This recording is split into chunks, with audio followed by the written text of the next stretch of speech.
Hi, welcome to this video. Playing a rapid game against SrOliveira.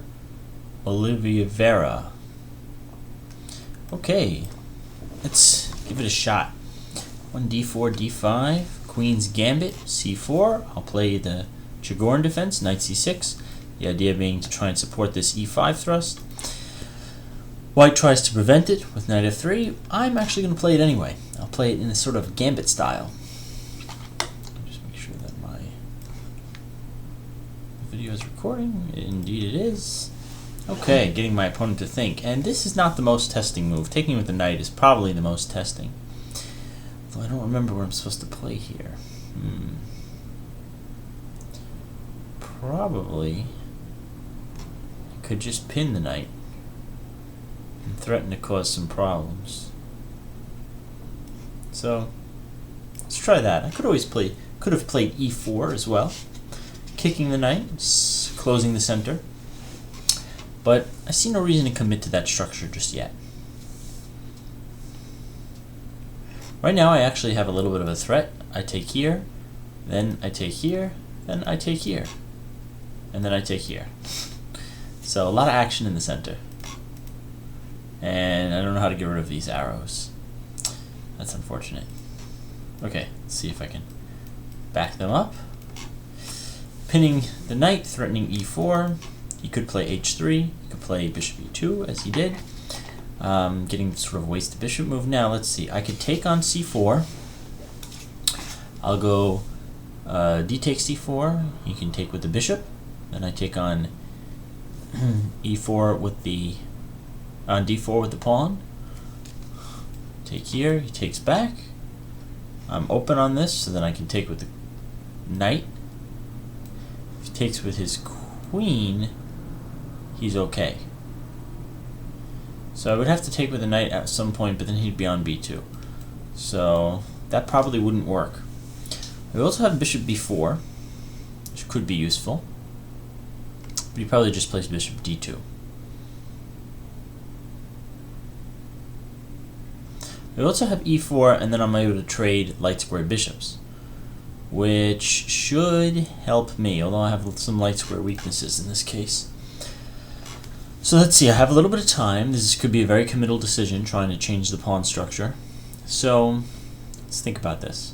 Again, d takes c4, bishop takes c4, then let's say bishop takes f3, queen takes f3, e takes d4, e takes d4, queen takes d4 then actually might work. No, he's on f7. He's actually on f7 earlier in that line. I have to take on f3 first. Then I can take on c4. So I could play bishop takes f3, bishop takes f3, d takes c4. I'm abandoning the center, but I'm getting some things in return. Maybe leave him with the isolated pawn first.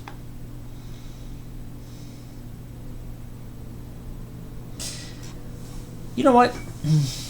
It's a risky way to play, but I think I'm going to try it.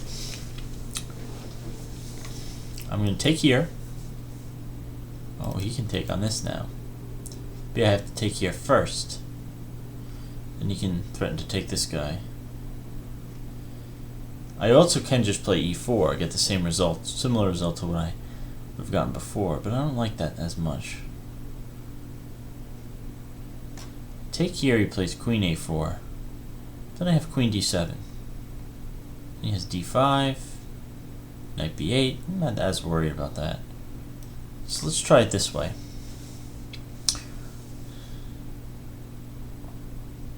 Yeah, now I have queen d7, I'm covering this.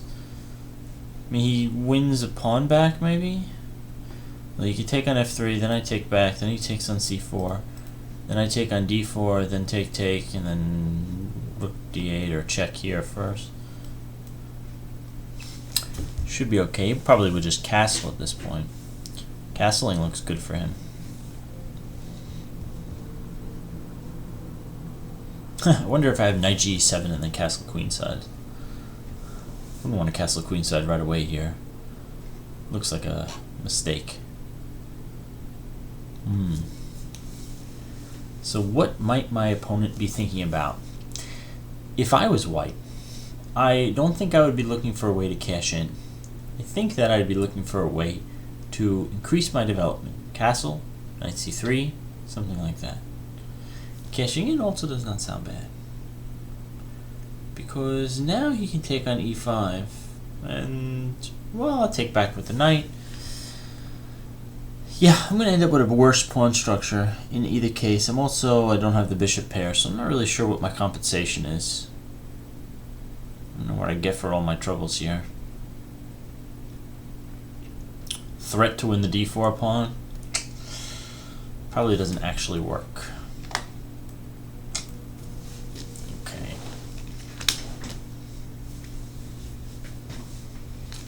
Okay, so opponent did play d5, and this could be a major problem if I didn't have this move, but this allows me to maintain my castling rights. I don't think it would have been a problem even if I didn't have that. If I had to play knight e7, it'd still be okay, but it'd be a little awkward.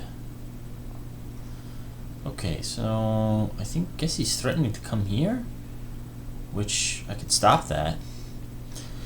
It's kind of an annoying threat. And yeah, I don't understand the point behind these moves he's making. Okay, so I think I will try to apply pressure. I actually have a pretty nice outpost here on c5 for the knight. And I actually can threaten, and maybe should have played here, probably still can play bishop b4, threaten to take here and then play knight here and have some really nice pressure on that square.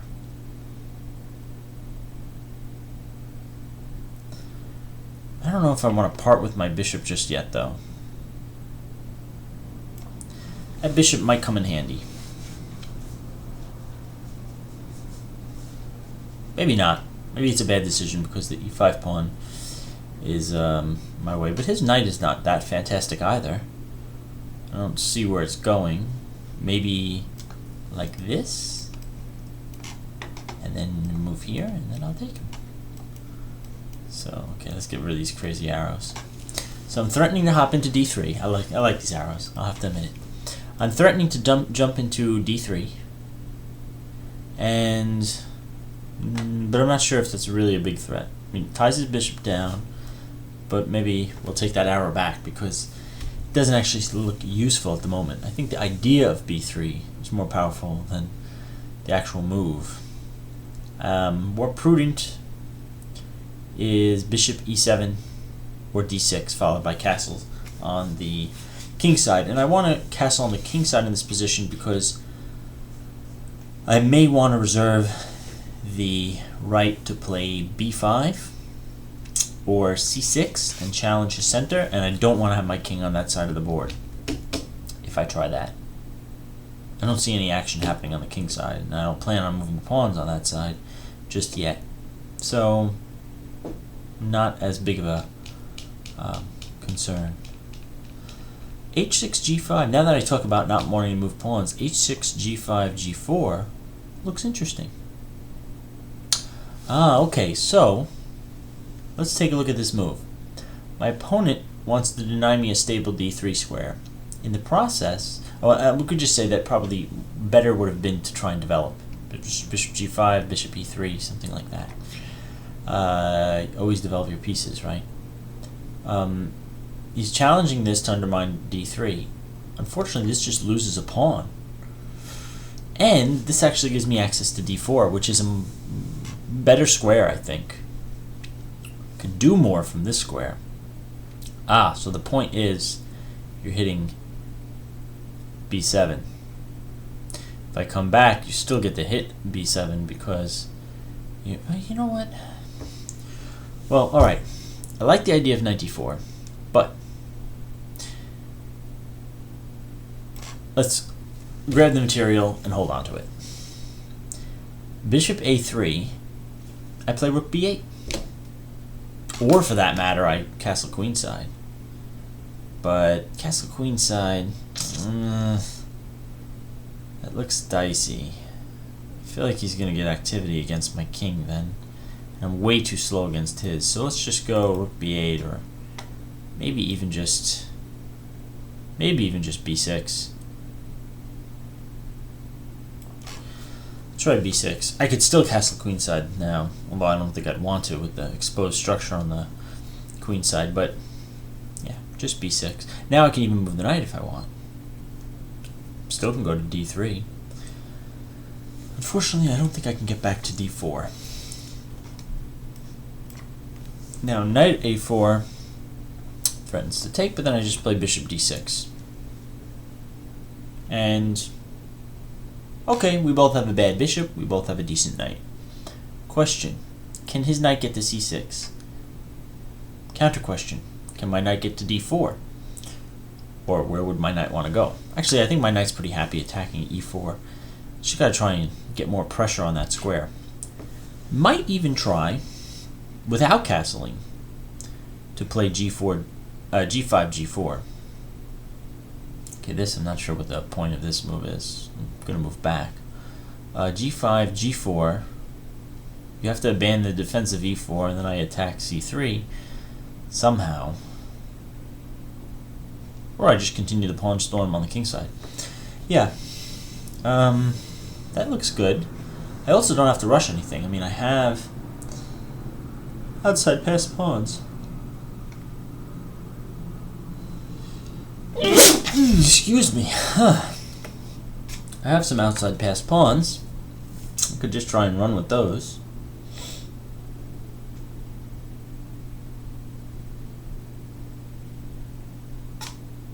But why not try and get the whole board, right? g5, g4. I honestly don't see the downside. So I'm going to try it. There probably is some major downside. I'm probably driving his bishop to a better square. Or I'm driving his bishop to a square where it can be taken. And also hang f2. Okay. Let's see. It's going to happen in 5 seconds. Take back requested. 5, 4, 3. My opponent's trying to play bishop d7 check or something right now. Okay, the threat is to check the king, but the threat is always stronger than the execution, so I'm not going to execute on that threat yet. Okay, maybe the execution would have been stronger there, actually, taking immediately with the bishop, that is. Here and then to f4, that looks decent. Just back also looks decent for checking. Yeah, let's just go back and attack h2. Okay, he's trying to hit this guy. Now I could castle, which could be funny. Or I'll just play rook. Ooh, interesting.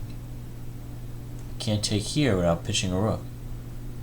But if I did that, I'm giving up 2 rooks? That'd be giving up 2 rooks.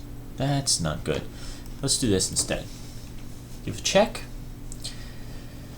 If king steps onto a dark square, I get a discovered check, which could be lethal. King steps to either one of these squares, or a light square like this. I don't have necessarily have a good follow-up. Okay. Here, I might have a powerful check. Not sure. I do have a double check. This way or this way.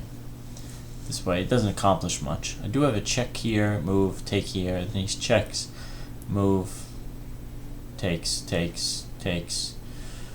What the hell, I'm still up a piece. So check, move the king. Well, now I have check here. And he takes and I take, and again I'm still up a piece. But that's even better, my structure is intact. So let's try that. Yeah, my bishop's going to look like a big pawn, but it's okay. Okay, this just loses a piece, like for real. Alright, this should be resign time. You are down 2 pieces and 3 pawns. So that's like being down 3 pieces. I'm basically up a queen. I'm going to be up a king in a couple minutes. Alright. I don't want to be condescending. Okay. That was a good game. Thank you for watching, and I will see you next time.